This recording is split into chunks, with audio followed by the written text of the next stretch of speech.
El fútbol entró a Montevideo por la bahía de la mano de los ingleses que desparramaron por el mundo la revolución industrial desarrollada por la reina Victoria a partir de 1837. Aquellos británicos llegaron al Río de la Plata para fundar bancos, financieras, establecer industrias, desarrollar el ferrocarril y disfrutar de las horas de ocio con los juegos al aire libre.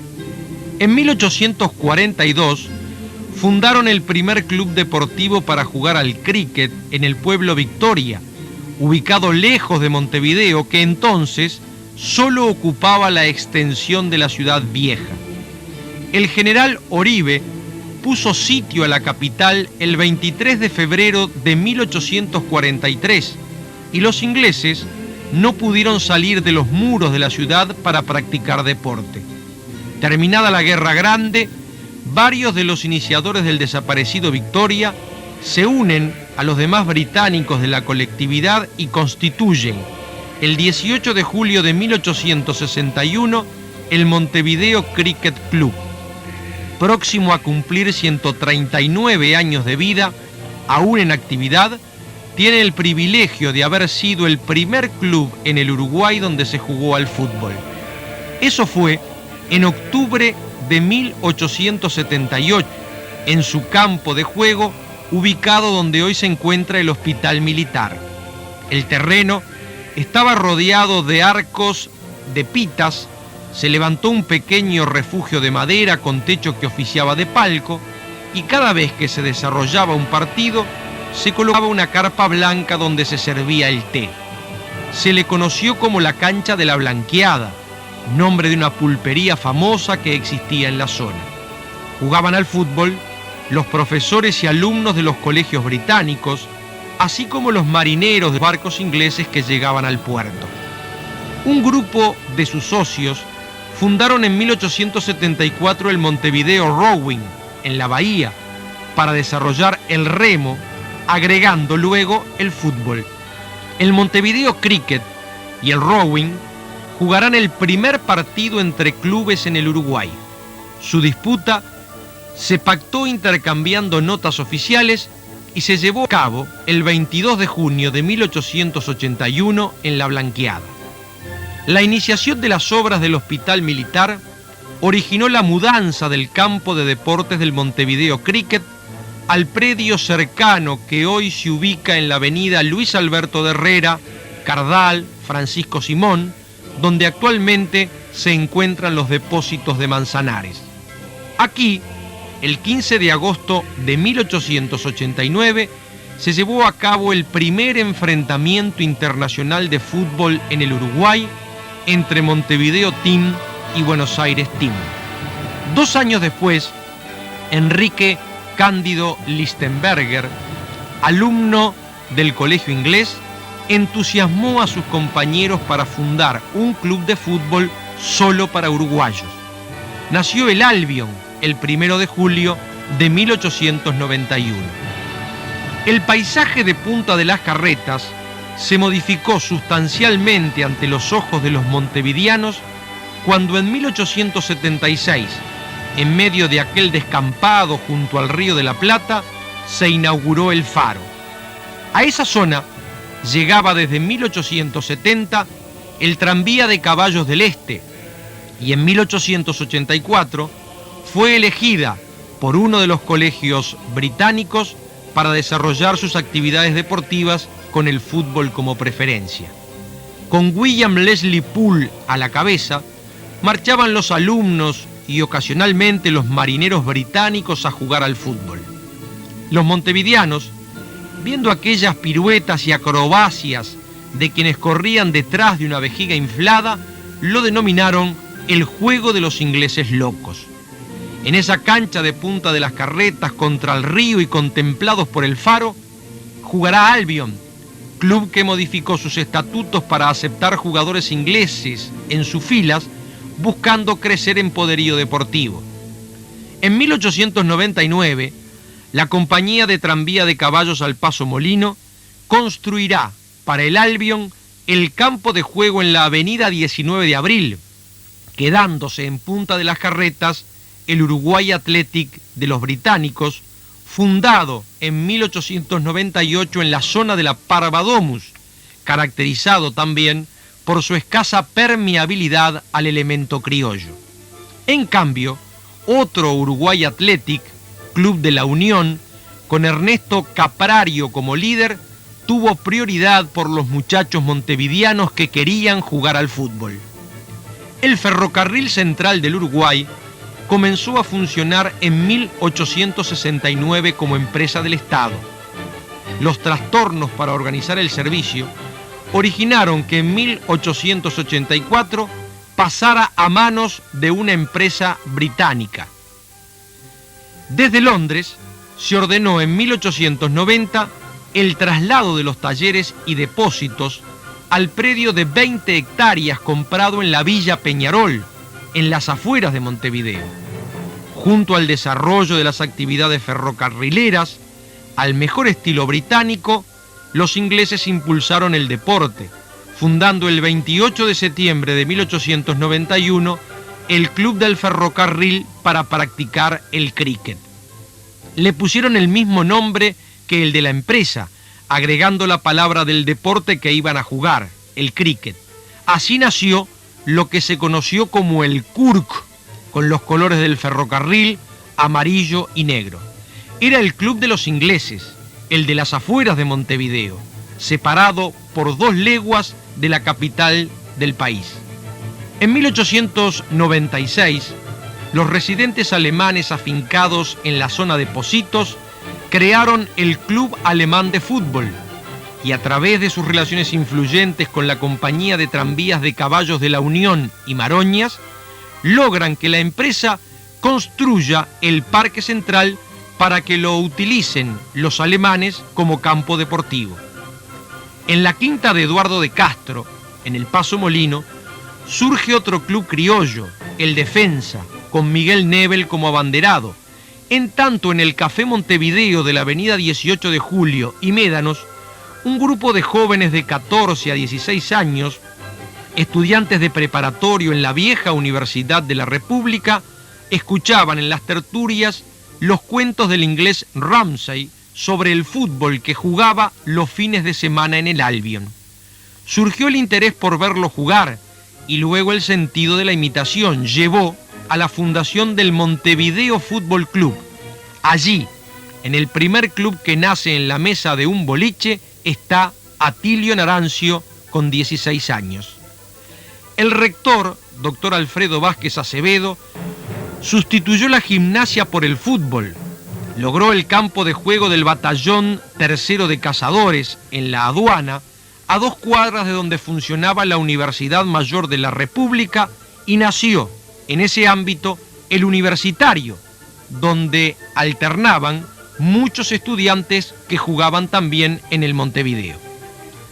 En esa escenografía del último año del siglo XIX, el 14 de mayo, en la casa del joven Caprario, en la calle Soriano número 99, surge el Club Nacional de Fútbol de la Unión, del Montevideo y el Uruguay Athletic, al que luego se agregará el Defensa. El nombre responde al deseo de afirmar el origen del club enfrentado a los residentes extranjeros, luciendo camiseta roja con cuello y vivos azules, ocupando la cancha de Punta de las Carretas que el Albion había dejado. En el año 1900, el fútbol seguía siendo un deporte de élite. En el Prado estaba el Albion, apoyado por la compañía de tranvías La Transatlántica, que le había construido la cancha. Los tranvías del Este llegaban a Punta de las Carretas, donde jugaba el Uruguay Athletic de los extranjeros, los de la zona de la Parva Domus y el recién surgido Nacional con sus jóvenes jugadores. La compañía de la Unión y Maroñas sustentaba al Deutscher, el club alemán, en el Parque Central, y en la Villa Peñarol, lejos de la ciudad, separados de Montevideo por 11 kilómetros de campo y vías, seguía creciendo el Kurk, el club de los ingleses. La competencia de las empresas de tranvías, que veían incrementar su negocio de venta de boletos los fines de semana, llevando pasajeros a los campos donde se jugaba el fútbol, y que ellos mismos habían construido, genera la necesidad de una competencia oficial con calendario fijo entre los clubes que ellos patrocinaban. No puede extrañar que sea Lichtenberger, en nombre del Albion, quien convoque en febrero a reunión preparatoria para constituir la Liga Uruguaya de Fútbol el 30 de marzo del año 1900, a delegados del Club de los Alemanes, de los ingleses y de los extranjeros del Uruguay Athletic. La impecable acta de fundación escrita en letra gótica muestra la existencia de una estructura, la tranviaria y ferrocarrilera, respaldando ese alumbramiento. El fútbol oficial uruguayo nació para disputar una artística Copa de Plata en 2 ruedas, con régimen de local y visitante que quedaría en propiedad de quien la ganara 3 veces seguidas. También tuvo una particularidad que no se presentó en ningún otro país del mundo. Las decisiones referiles eran apelables. Terminaba el partido y hasta el martes, día en que se aprobaba el formulario en la liga, el resultado no se confirmaba. Podía pasar, como ocurrió infinidad de veces, que la liga anulara un gol, cobrara un penal, hiciese disputar nuevamente un partido. Esta reglamentación se mantendrá en vigencia hasta mediados de la década del 30. Nacional, por nota del 22 de marzo de 1901, comunicó su resolución de ingresar a la liga. Tuvo que cambiar sus colores por similitud con el Albion, adoptando el blanco del defensa, e incorporó a los 3 hermanos Céspedes para aumentar su poderío deportivo. Por obra del emprendimiento tranviario, el fútbol se transformaba en actividad popular, en tanto el afianzamiento de Nacional sustituye al Albion en las preferencias montevideanas para oponerse a los extranjeros, a los alemanes, a los del Uruguay Athletic y principalmente a los de las afueras de Montevideo, a los ingleses del Kurk de la Villa Peñarol. Nacional construye la gloriosa gesta del 13 de septiembre de 1903, asume la representación de Uruguay y obtiene en Buenos Aires un resonante triunfo ante Argentina. Es la primera torre, como la llamó el poeta. El Kurk sufrió los avatares de la huelga ferroviaria del fin de la década en el Río de la Plata. El trasiego de empleados repercutía en el fútbol y la necesidad de llenar los lugares vacantes en el equipo de la Villa originó en 1908, con 17 años, la presencia de José Piendivene. En 1911 llegó desde Buenos Aires a la Villa Peñarol John Harley para cumplir funciones en la empresa. La historia le atribuye la virtud de haber sido el primer extranjero que modificó la forma de jugar del fútbol uruguayo. Enseñó a pasar la pelota a ras del piso desde la zona defensiva, desplegó la delantera en abanico con Piendivene como vértice y eliminó los largos pelotazos. El 10 de abril de 1910, en el Parque Central, River Plate de Montevideo le ganó al poderoso e invencible Alumni de la Argentina, luciendo camiseta celeste por similitud de la suya con la del club argentino. Al llegar la 6ª edición de la Copa Lipton, los argentinos plantearon amistosamente la posibilidad de que Uruguay abandonara el color albiceleste de su camiseta a rayas que había utilizado en algunos encuentros, debido a que esa indumentaria había sido adoptada oficialmente por la Asociación Argentina de Fútbol. Se propuso que en homenaje al último histórico triunfo logrado meses atrás, la selección adoptara el color celeste para su enseña. El 15 de agosto de 1910, Uruguay, vistiendo por primera vez en su historia camiseta celeste, derrotó a Argentina 3-1 en la cancha de Montevideo Wanderers, en Belvedere, la que fuera construida por la empresa tranviaria La Transatlántica para uso de Wanderers como parte de sus inversiones en el fútbol. El doctor Héctor Rivadavia Gómez, presidente de la Liga entre 1907 y 1912, fue el ideólogo de la creación de la Confederación Sudamericana de Fútbol y la Copa América. El primer campeonato sudamericano sin el trofeo en juego se disputó en Buenos Aires en 1916 y Uruguay, triunfando de visita, inició con el título de campeón el sendero de glorias y conquistas inigualadas. Al año siguiente, ya con la Copa América en disputa, el gobierno uruguayo construyó la cancha del Parque Pereira para recibir a Chile, Brasil y Argentina.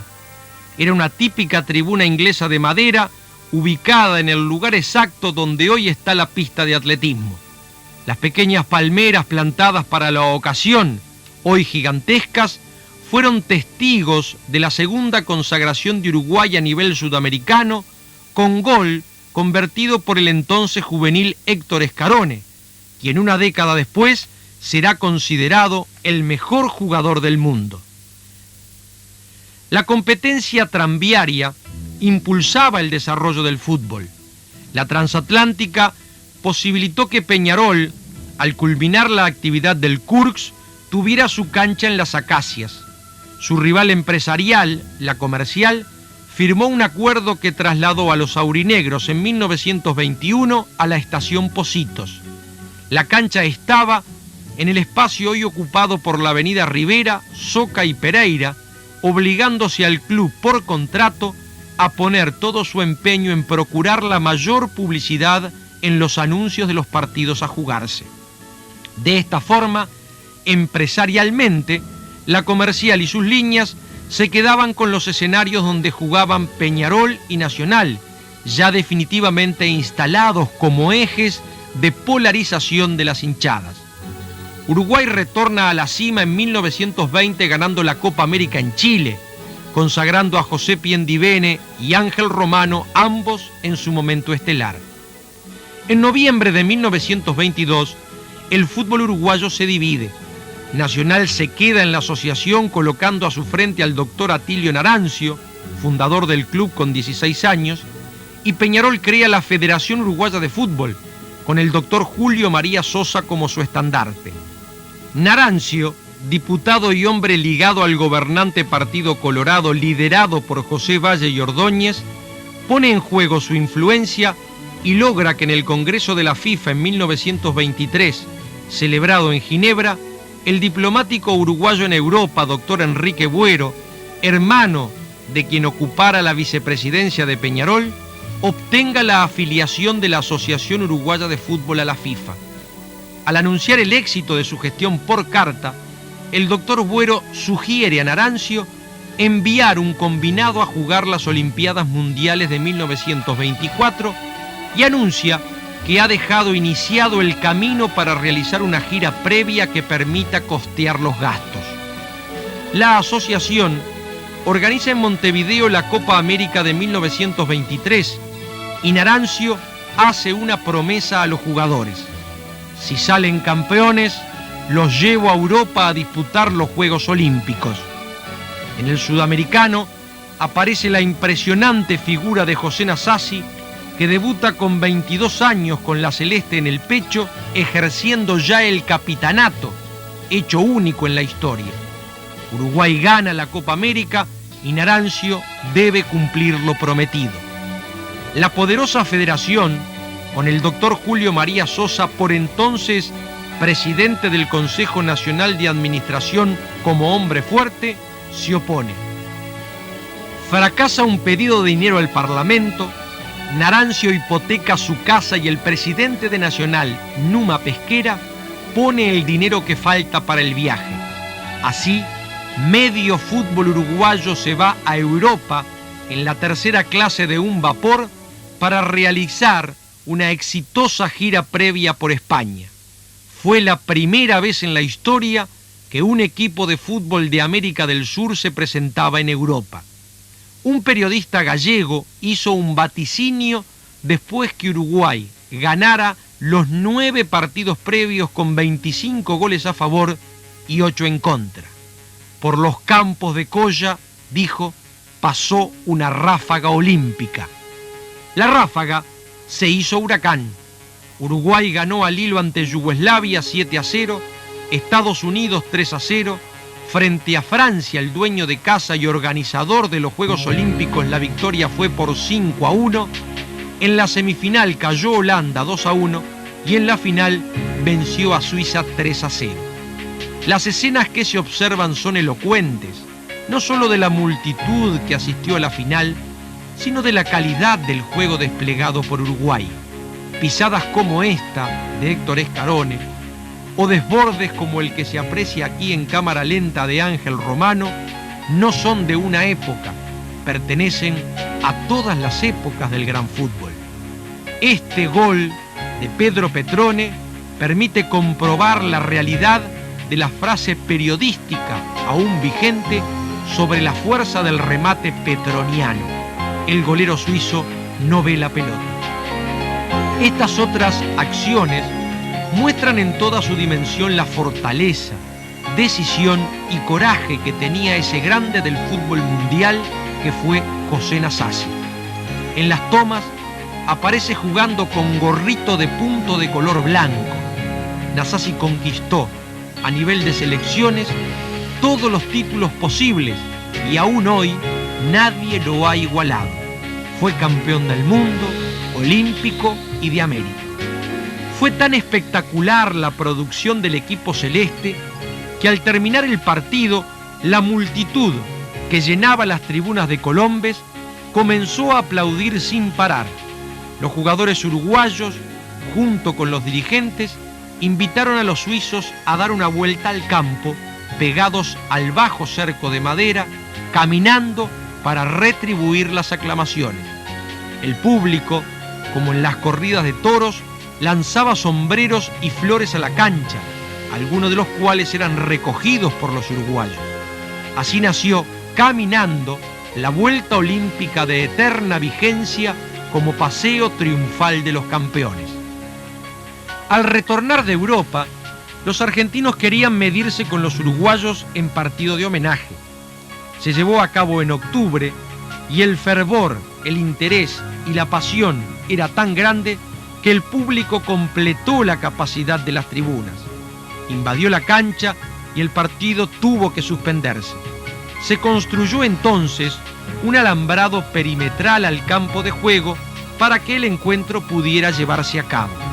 Allí nació la denominación de alambrado olímpico, porque estaban en la cancha los campeones olímpicos de Colombes. En ese mismo partido, el primer gol del cotejo lo marcó, con tiro directo desde el córner, el puntero argentino Cesario Onsari. No había antecedentes de un gol así. Como en la cancha estaban los campeones olímpicos de Colombes, al gol directo desde el córner se le llamó, para siempre, gol olímpico. Uruguay gana también la Copa América de 1924 que se disputa en Montevideo, y el interés de los europeos por ver jugar a los campeones del mundo origina la espectacular gira de Nacional en 1925. El club lleva en su equipo a Nasazzi y Andrade de Bellavista, Arispe de Rampla, Guerra de Universal y René Borjas de Wanderers. Está el corazón de los campeones olímpicos y mundiales que vuelven a asombrar a Europa. La excursión duró 159 días, en los cuales Nacional jugó 38 partidos, ganó 26, empató 7 y perdió 5, marcando 130 goles. El equipo uruguayo jugó en Francia, España, Holanda, Checoslovaquia, Bélgica, Austria, Suiza, Hungría y Portugal. El 17 de mayo se registró otro episodio histórico para el fútbol uruguayo. Nacional jugó ese día en 3 ciudades distintas con sus equipos integrados por figuras de primer nivel. En París le ganó al combinado franco-suizo 3-0, en Bruselas venció a Bélgica 2-1 y en Montevideo empató con Bellavista por la Copa Uruguaya. Las escenas son elocuentes sobre la atracción que despertaba el fútbol uruguayo en Europa, donde José Leandro Andrade era considerado como la maravilla negra y Héctor Escarone, reconocido por la FIFA, era el mejor jugador del mundo de la época. En septiembre de 1926, luego de muchas gestiones, el presidente de la República, ingeniero José Cerrato, logra poner fin al cisma. El fútbol uruguayo todo concurre a la Copa América de 1926 disputada en Chile, en los Sports Campos de Ñuñoa.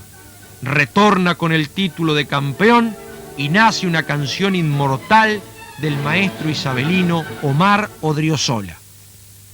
Uruguayos campeones de América y de mundo,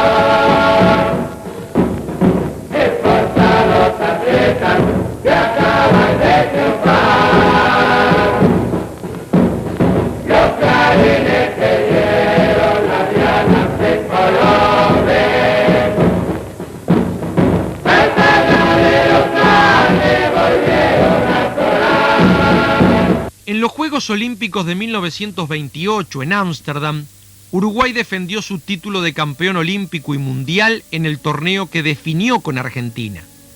Empatada la final tras el alargue, el reglamento ordenó un segundo partido.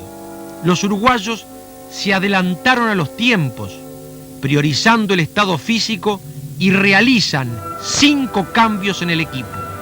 Salen Lorenzo Fernández, Urdinarán, Héctor Castro, Petrone y Campolo. Entran en sus lugares Juan Piris, Arremón, Héctor Escarone, René Borjas y el Chueco Figueroa. Gana Uruguay con gol que entra en la historia como el del Tuya Héctor. Centro de la izquierda de Figueroa, salta Tito Borjas que peina la pelota para Escarone gritándole Tuya Héctor. El mago Escarone, como le llamaban, le pega de sobrepique y la vieja fotografía es una postal que eterniza el momento supremo de la gloria. Uruguay acepta el desafío de organizar la primera Copa del Mundo. Construyó el Estadio Centenario en solo 9 meses, luchó contra el boicot europeo encabezado por Italia y España, y desde la inauguración del Estadio Centenario el 18 de julio de 1930, se desató una euforia popular que también celebraba el centenario de la jura de la Constitución. Las escenas que observamos son elocuentes sobre la pasión desatada y la puntillosidad con que ya en aquel tiempo se organizaba la ceremonia previa. Al Estadio Centenario no se le habían construido los tramos superiores de las tribunas Ámsterdam y Colombes, por lo que en las escenas se aprecian solo 2 anillos, en tanto que la tribuna América y el palco oficial nada tienen que ver con la actualidad. Esas casillas que muestra la película sobre la América son las cabinas de prensa que existían en la época y donde se registraron las escenas del partido final que ahora pasamos a ver. En la final, ante Argentina, Uruguay se puso en ganancia con este gol de Pablo Dorado a botazo. Sin embargo, los argentinos reaccionaron y pasaron a ganar el partido 2-1. En el segundo tiempo, sobre el arco de la tribuna Ámsterdam, Sea empató el encuentro, el canario Iriarte con remate de 30 metros puso en ganancia a Uruguay, y Héctor Castro, el divino manco, ya que a los 13 años había perdido la mano derecha cortada por una sierra en la carpintería donde era aprendiz, redondeó de cabeza el 4-2 final. Uruguay, ahora en casa, daba la vuelta olímpica y los jugadores, eufóricos, comprobaban cómo, por primera vez, la bandera uruguaya subía al mástil de la Torre de los Homenajes recién construida. En tanto, la Copa del Mundo se entregaba por primera y única vez al presidente de la asociación vencedora en su sede de la avenida 18 de Julio. En rechazo al boicot europeo de 1930, Uruguay no concurrió a los mundiales de 1934 y 1938. Los campeones, por lo tanto, fueron campeones a medias, porque Uruguay, con su generación invencible capitaneada por Nasazzi y vestida de rojo, seguía manteniendo la hegemonía en América, conquistando la Copa América de 1935 en Lima, cuando, curadas las heridas de la final de 1930, argentinos con camiseta blanca y uruguayos con la roja reanudaron los enfrentamientos en años donde había comenzado el profesionalismo. La Segunda Guerra Mundial clausuró el fútbol en Europa. Montevideo volvió a recibir la Copa América en 1942 y otra vez, en la final, enfrente estaban los argentinos. Volvió a ganar Uruguay esta vez con gol de Sapirain, surgiendo en la escenografía celeste la figura de Obdulio Varela. Es el tiempo de la máquina blanca de Nacional con su histórico quinquenio de oro y el récord de 1941. Campeón uruguayo, sin puntos en contra, con 20 partidos jugados y 20 ganados. La figura de Atilio García llena la época y se convierte en ídolo de la parcialidad de Nacional, que aún hoy recita de memoria una delantera inolvidable. Luis Ernesto Castro, Sioca, Atilio, Porta y Sapirain. Nacido en Junín, Argentina, Atilio García será el máximo goleador de la historia de los clásicos con 34 goles, viste de celeste en 12 partidos y deja su marca con 10 conquistas. Peñarol reacciona al final de la década del 40, alumbrando con el técnico húngaro Emérico Hirsch la máquina de 1949. Es el surgimiento de otro ataque inmortal: Guilla, el rosarino Hover, Míguez, Schiaffino y Vidal. Las imágenes pertenecen al clásico de octubre de 1949, donde Nacional no salió a jugar el segundo tiempo cuando perdía 2-0. Junto a los futbolistas aparece la figura del entrenador húngaro tan de moda en aquella época. Cuando los cañones dejan de vomitar su furia de horror y muerte, Brasil organiza la cuarta Copa del Mundo. Construye el más grande estadio, el Maracaná, es el templo para consagrar al nuevo rey del fútbol, y así lo dice el intendente de la ciudad al inaugurarlo. La primera obligación era levantar el estadio, afirmó. Aquí lo tenéis, yo he cumplido. La segunda obligación es conseguir el título para Brasil. Ahora les corresponde a ustedes, jugadores y técnicos, cumplir con nosotros, los demás brasileños. No contaban con Uruguay, que en la final construye la más grande hazaña futbolística del siglo. Con este gol, Brasil se puso en ganancia.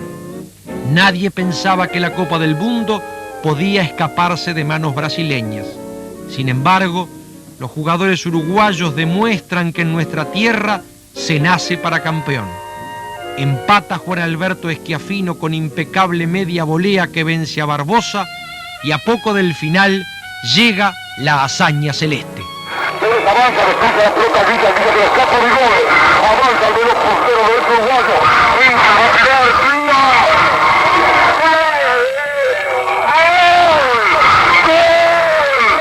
¡Gol uruguayo! Villa tiró violentamente. Y la pelota escapó al contralor de Barbosa. En los 34 minutos, anotando el segundo tanto para el equipo uruguayo. Ya decíamos que el gran puntero derecho de Centro Oriental estaba resultando la mejor figura de los uruguayos. Se escapó a la defensa brasileña, tiró en acción violenta, la pelota rasante al poste, escapó el contralor de Barbosa, y anotó en los 34 minutos Villa el segundo tanto para Uruguay. Uruguay 2, Brasil 1, autor del tanto Guilla a los 34 minutos. En medio de la emoción de Schiaffino y Míguez, el abrazo de Nobel Valentini a Juan López y la vuelta olímpica, Uruguay logra el cuarto título de campeón del mundo reconocido por la FIFA en su historia oficial. Es el primer tetracampeón y de ahí sus 4 estrellas en el escudo y la camiseta oficial celeste que lucen sus selecciones. Al Mundial de 1954 en Suiza, Uruguay fue a defender el título con un equipo para mucho superior al de Maracaná. Los hermosos lagos suizos y el estupendo paisaje del pequeño país europeo es testigo del debut de los campeones del mundo ante Checoslovaquia, a quien vencen 2-0, ratificando las grandes condiciones del conjunto. Llega luego el encuentro ante Escocia, donde Uruguay vuelve a dictar cátedra ganando 7-0. Este gol de Carlos Borges inicia el camino, observando luego goles de Míguez y 2 genialidades de Julio César Abadí.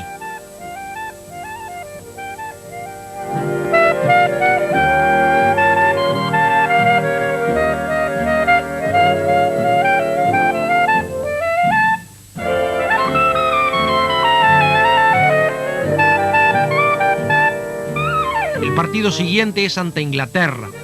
Rápidamente Carlos Borges con este gol pone en ganancia a Uruguay. Empatan los ingleses y al final del primer tiempo Obdulio Varela marca este golazo que observamos con tiro de 35 metros. Salta festejando la conquista y al tocar el suelo, su músculo se parte por un desgarro. La fotografía es elocuente. Obdulio es retirado del campo. Se despedirá invicto de la Copa del Mundo. En la concentración de Uruguay en Basilea, Juan López, Borges, Luis Ernesto Castro, Leopardi y Máspoli analizan el futuro partido ante Hungría por las semifinales. Víctor Rodríguez Andrade juega al tenis de mesa con Máspoli. Observa también Juan López. El mundo se paraliza con el partido de Basilea. Los húngaros se ponen 2-0 arriba en el marcador en lo que se consideró el partido del siglo, jugado ante una permanente lluvia torrencial. Descuenta Uruguay y cual si fuera un león herido, en el último zarpazo llega lo increíble. Apoya a su compañero de equipo Souto, a Santa María, se corre más, entrega la pelota a William Martínez, ataca en los últimos minutos para apoyar a Souto. Souto a Jover recruza a Ambroy saquea a Tino, se corre, apoyó a Jover, va a tirar, y tiene el tanto, tira y ¡gol!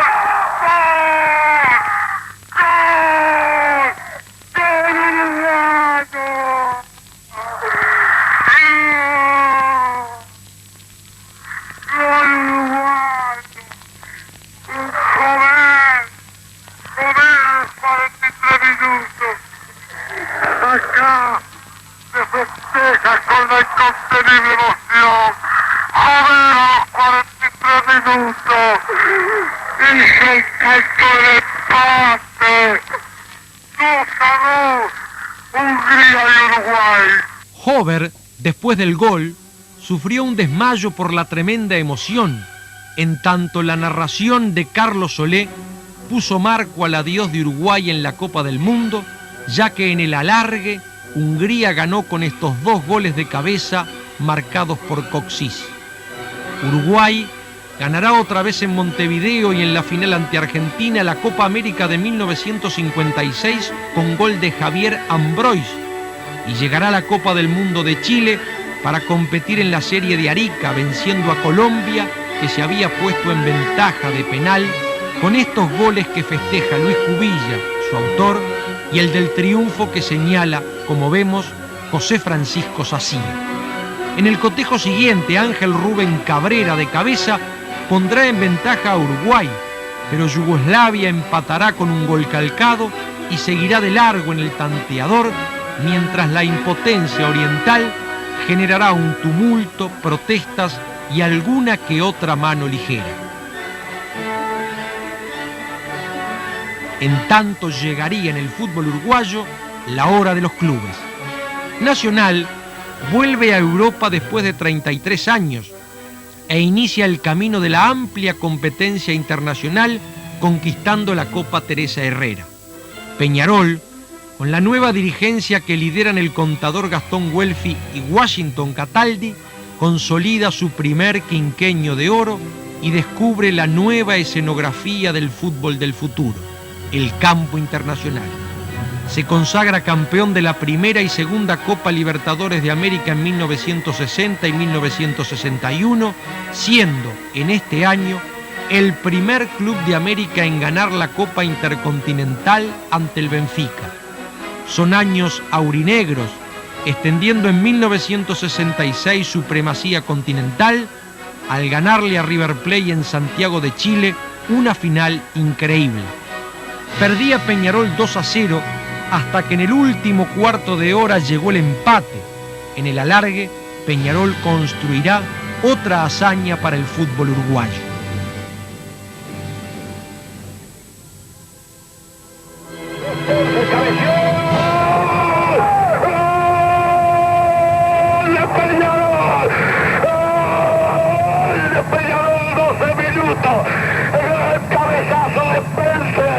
Entró peligrosamente Forlán, tiró centro de la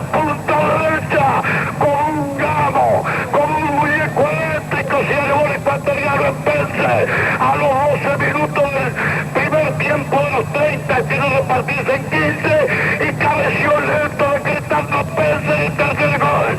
Peñarol tiene el River Plate 2, iban 12 minutos de los 30 suplementarios, pasó a ganar Peñarol. Cortea Rocha, ahí está, cabeció, y gol, gol de Peñarol. Rocha, los 4 minutos del último chico. Allí estaba, le dije, señores. Allí estaba. Y este hombre que había tirado tremendos y fulminantes rebates en el último cuarto de hora, rozando las postas al venir del centro, la cabeció magníficamente Rocha. Todos se quedaron quietos. Se quedó quieto Carrizo, creyó que iba afuera, pero allí estaba el gol. Y se produjo el tanto. Rocha, autor Peñarol 4, River 2. Vayan preparándose los peñarolenses y los aficionados uruguayos Montevideo. Está este campeonato ganado y ganado, si ustedes me permiten la expresión que no es académica, pero para hacerlo más gráfico, ganado a lo macho. En ese mismo 1966, Peñarol consolida un espectacular doblete de triunfos ante el Real Madrid, ganando nuevamente la Copa Intercontinental, pero esta vez en el propio estadio madrileño de Chamartín, en una noche sensacional con un gol del ecuatoriano Alberto Spencer, al que le faltó la difusión tecnológica de esa época para consagrarse como antecesor de la genialidad de Maradona en México.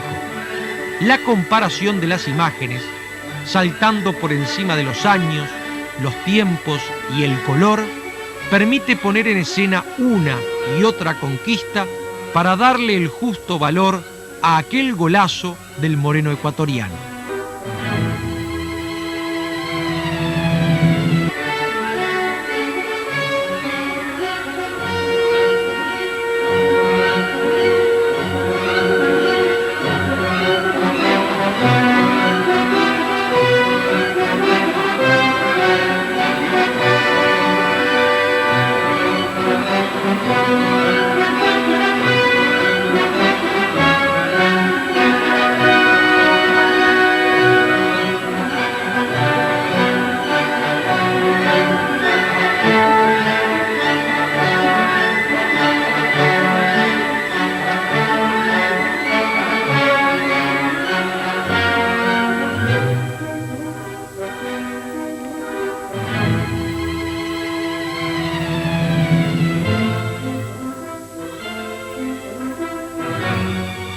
En el Mundial de 1966, Uruguay vuelve a asombrar en el debut en Wembley ante Inglaterra. Juega el partido inaugural Milton Viera, Mazurkiewicz, Manicera, Rocha, Ubiña, Goncalves, Juan López y el capitán Troche. Presentando al equipo a la reina, iban de punto y terminaron de banca. Será el único partido que los ingleses no podrán ganar en su Copa del Mundo, donde el cruzamiento de jueces en los cuartos de final impedirá que los sudamericanos lleguen a la instancia final del torneo. En Wembley, el alemán Kreitlen expulsa a Ratín cuando Argentina amenazaba a Inglaterra, y en Sheffield, al mismo tiempo, el inglés Finney no le otorga a Uruguay este penal de Snellinger a poco de empezar el partido. Los propios periodistas alemanes dijeron luego que el penal había existido. No conforme con eso, y como Uruguay resistía firmemente ante Inglaterra, Finney expulsará a Troche primero y a Héctor Silva después, permitiendo que Alemania llegue a un cómodo 4-0 en el final con este gol de Beckenbauer. En 1967, 6 meses después del Mundial de Inglaterra, Uruguay conquista otra vez la Copa América en casa, ganando nuevamente la final ante Argentina con gol de Rocha. En México 70, esa generación de jugadores obtiene el 4º puesto. Uruguay comenzó su camino venciendo a Israel con estos goles de Hildo Maneiro y Juan Martín Mujica, y aunque perdió con Suecia, produjo en cuartos de final una soberbia actuación ante la Unión Soviética, ganándole en los últimos minutos del alargue con este gol de Espárrago tras jugada de Cubilla por la izquierda, robando una pelota que aún hoy se discute si salió o no de la cancha. la toma desde otro ángulo y en cámara lenta parece arrojar luz sobre el episodio. El reglamento dice que la pelota debe transponer íntegramente la línea para considerarse fuera de juego. Todo indica que el esférico no salió en su totalidad. Al vencer a los soviéticos, Uruguay debía esperar a Brasil en la semifinal, en México, Distrito Federal, donde los celestes ya estaban acostumbrados al tremendo calor y a la altura. Pero la FIFA movió sus influencias y Stanley Rose cambió la sede obligando a Uruguay a bajar al llano y al calor de Guadalajara, donde Brasil era local y había jugado todos sus partidos. Uruguay tuvo que trasladarse 600 kilómetros en ómnibus y pese a todo, con gol de Cubilla, los celestes se pusieron en ventaja alimentando los fantasmas de Maracaná. Antes de terminar el primer tiempo, así empató Brasil con gol de Clodoaldo y luego, con el genio de Pelé, se llevó la victoria. La hora de los clubes mantenía su vigencia con la lucha de las dos grandes colectividades.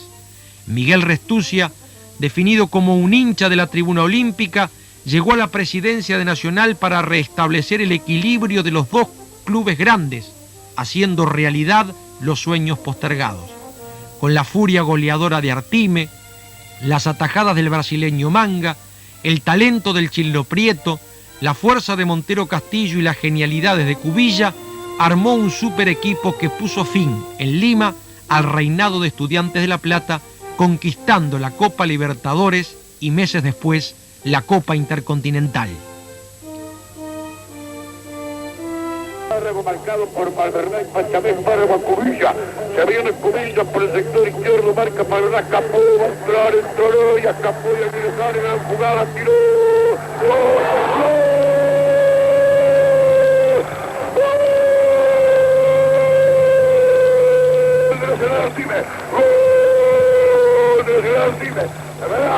Pero gran jugada de Cubilla, cabezazo de Artime, segundo gol de Nacional a los 27 minutos de juego. Gran jugada, notable, esas que salen sin pizarrón, desviando hombre, y se la colocó en la cabeza de Artime como diciendo: ahí lo tenés, hacelo, que no lo podés cerrar. Dolerá la actuación de Uruguay en el Mundial de 1974 en Alemania, donde Holanda demostrará ante los celestes la evolución que había experimentado el fútbol.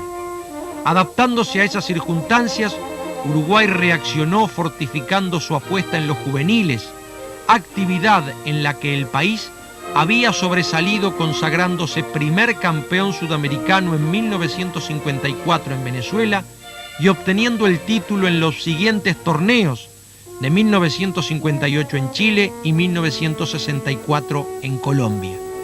Integrando al fútbol del interior con el de la capital y guiados por Raúl Bentancor y el profesor Gesto, en 1977 en Venezuela, Uruguay retornó al camino del éxito repitiendo la conquista a nivel juvenil en 1979 en el Estadio Centenario. Para festejar los 50 años de la Copa del Mundo, Uruguay organiza la Copa de Oro de Campeones Mundiales, conquistando el título en recordada final ante Brasil, luego de vencer a Holanda e Italia. Es la hora de Waldemar Victorino y Rodolfo Rodríguez, Rubén Paz y el Indio Olivera. Con ellos como base, Nacional y Peñarol volverán a la cima. En 1981, al mando de Dante Yoko, Nacional reconstruye su vida interna y gana la Copa Libertadores con este inolvidable gol de Eduardo de la Peña en la instancia semifinal y un golazo que ahora está en la pantalla de Waldemar Victorino en la final frente al Internacional de Porto Alegre en Montevideo. Pionero como siempre, al influjo de Yoko, Nacional impulsa la adaptación de la Copa Intercontinental a los nuevos tiempos del fútbol. Lleva su disputa a Japón y en un mediodía inolvidable vence al campeón de Europa, Nottingham Forest, ganando la primera Copa Toyota en la tierra del sol naciente. El golazo de Victorino es tan perfecto por la sincronización de la jugada y la forma en que el goleador salta 2 veces sobre su pierna para buscar la posición de remate, que queda como un símbolo de la belleza del fútbol en la hora de la definición. Responde Peñarol con la presidencia de Cataldi y al año siguiente, con el retorno de Fernando Morena a sus filas, son los aurinegros los que alcanzan el éxito continental en la Copa Libertadores con gol de Morena, el ídolo de Peñarol, ante Cobreloa en Santiago de Chile. Los aurinegros seguirán de largo y también en Tokio, con goles del brasileño Jair y Gualquir Silva, llegarán a la cumbre en la nueva Copa Intercontinental. En ese despertar de la década del 80, aparece una generación que conquista en forma brillante el Sudamericano Juvenil de 1981 en Ecuador. Allí están Enzo Francescoli y Nelson Daniel Gutiérrez, quienes se convertirán en los líderes naturales de la última generación gloriosa del fútbol uruguayo. Uno, Francescoli, impondrá su personalidad a través de la belleza de su fútbol exquisito, goles inolvidables, no solo con Uruguay, sino con River Plate de Argentina, donde se convertirá en ídolo total y absoluto de los millonarios. El otro, Gutiérrez, tomará la posta de mano de los viejos baluartes defensivos del fútbol uruguayo, como Nasasi y William Martínez. Esa generación llevará a Uruguay a conquistar la Copa América de 1983, luego de recordadas finales ante Brasil. Fue triunfo espectacular en el Estadio Centenario, con goles de Francescoli y una verdadera obra de arte de Víctor Hugo Diogo. En la revancha, de visita en Bahía, Carlos Aguilera será el David uruguayo, que saltará en medio de los Goliat brasileños, los gigantes zagueros comandados por Moser, para vencer a Leao y quedarse con el empate y la Copa América. En 1986, Uruguay luchará de igual a igual con Alemania, el campeón del mundo que defendía su corona, y se pondrá en ventaja con gol del siempre pujante Antonio Alzamendi. En el siguiente partido ante Dinamarca, los europeos ejercerán toda su fuerza y violencia contra Enzo Francescoli. Los árbitros entenderán las cosas al revés y Uruguay quedará fuera del Mundial en Puebla, cuando uruguayos y argentinos volvieron a encontrarse en un Mundial después de 56 años.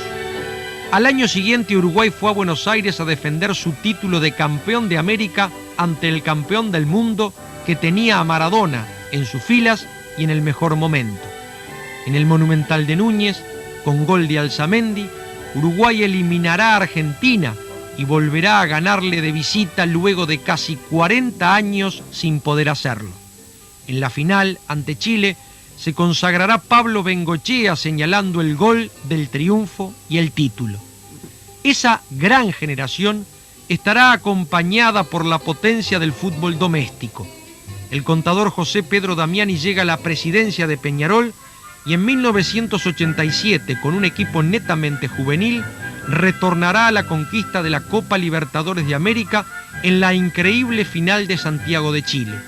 En los últimos 5 segundos del partido, Diego Aguirre hará vibrar de emoción a todo el país, quebrando el empate y la resistencia de América de Cali. Al año siguiente, Nacional volverá a la cima teniendo como estandarte futbolístico a Hugo de León. Uruguay todo será una fiesta tricolor de emoción y alegría al vencer a Newell's Old Boys de Rosario en el Estadio Centenario para conquistar la Copa Libertadores. En ese 1988 en Japón, frente al PSV Eindhoven de Holanda, donde jugaban entre otros Romario y Nisken, Nacional se quedará otra vez con la Copa Intercontinental tras empatar con goles de Ostolaza y ganar la electrizante definición por penales, donde Jorge Seré llegará a detener nada menos que 3 remates de los holandeses. La vuelta a la Copa del Mundo en 1990 en Italia estuvo precedida de una gran actuación de Uruguay en Europa. En Udine, en el debut en el Mundial, aquel penal errado por Rubén Sosa ante España, partido en donde Uruguay había jugado en gran forma, cambió la ruta y el panorama del equipo, que tras ganarle a Corea del Sur en la hora con gol de Fonseca, quedó fuera del torneo en el Estadio Olímpico de Roma frente a Italia. Pero la celeste siempre vuelve. En la Copa América de 1995, el entrenador Héctor Núñez armará un nuevo equipo con la base de Enzo Francescoli como ídolo natural del grupo y generador del fútbol. Ganará en serie ante Venezuela, Paraguay, Bolivia, Colombia y llegará a la final frente a Brasil. Quedará para el recuerdo el golazo de Pablo Bengoechea de tiro libre para empatar el encuentro, y en la definición por penales, Alves contendrá el remate final para asegurar el triunfo y la conquista de la Copa América. De esta forma, Uruguay podrá exponer orgullosamente ante el mundo un récord que no posee ninguna otra nación de las 203 afiliadas a la FIFA. Es el único país que ganó por lo menos un título internacional de importancia en cada década del siglo XX. En tanto, mientras en lo interno Peñarol, de la mano de Pablo Bengoechea, logrará el segundo quinquenio de la historia, y Nacional, con Rubén Sosa, quebrará la posibilidad de un sexenio aurinegro, a nivel de selecciones, la generación surgida en Malasia con Nicolás Olivera y Marcelo Salayeta como estandartes encuentra en Álvaro Recoba la magia y el talento indispensable para asegurar que en el fútbol uruguayo lo mejor está por venir.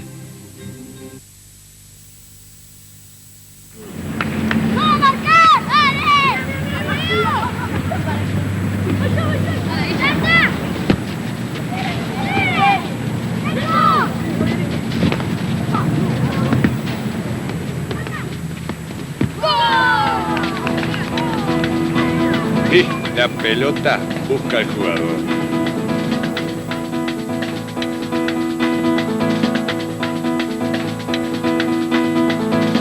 En un pequeño país del sudeste americano nació hace más de 100 años un fútbol fenomenal. Generaciones de héroes llevando el cielo en el pecho, como el gran campeón del siglo, coronaron a Uruguay. El campeonato de América lo conquistó tantas veces, De celeste y uruguaya la costumbre de ganar. los equipos poderosos del continente del fútbol, Sufrieron con su equilibrio de coraje y calidad. los cachorros de charrúa traen el triunfo en la sangre, Por camino de victoria, vienen y van a seguir, porque a lo largo del siglo la estadística no miente. 7 veces campeón, 7 veces campeón, la gloriosa juvenil. Peñarol y Nacional, tricolores y aurinegros, por los siglos de los siglos serán eternos rivales, pero comparten un récord conseguido entre los dos. Trajeron al Uruguay 6 intercontinentales. La ráfaga olímpica que asombró en Colombes, Clarín de victoria, tocó en Amsterdam, campeones del mundo en Montevideo y leyenda heroica en Maracaná.